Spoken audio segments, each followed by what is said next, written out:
Sa ngalan ng Ama, at ng Anak, at ng Espiritu Santo. Amen. Ama naming makapangyarihan, pinupuri ka namin dahil sa pagkalikha mo sa tao, at higit sa lahat, ang pagpapanauli mo sa amin kay Kristo. Ang iyong anak ay nakibahagi sa aming kahinaan, naway makabahagi rin kami sa kanyang kaluwalhatian.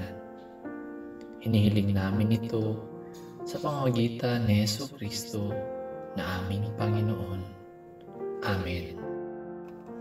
Ama namin, sumasalangit ka, sambahin ang ngalan mo, mapasa amin ang kaharian mo, sundin ang loob mo dito sa lupa para nang sa langit.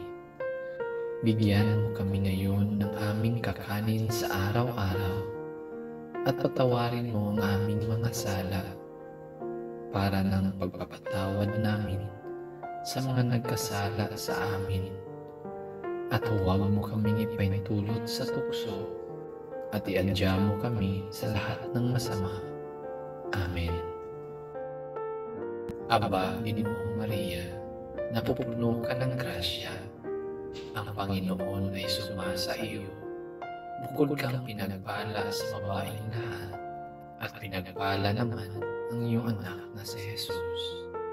Santa Maria, Ina ng Diyos, ipanalangin mo kaming makasalanan, ngayon at kung kami mamamatay.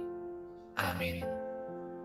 Papuri sa Ama, sa Anak, at sa Espiritu Santo. Amen. Sa ngalan ng Ama, at ng Anak, at ng Espiritu Santo. Amen.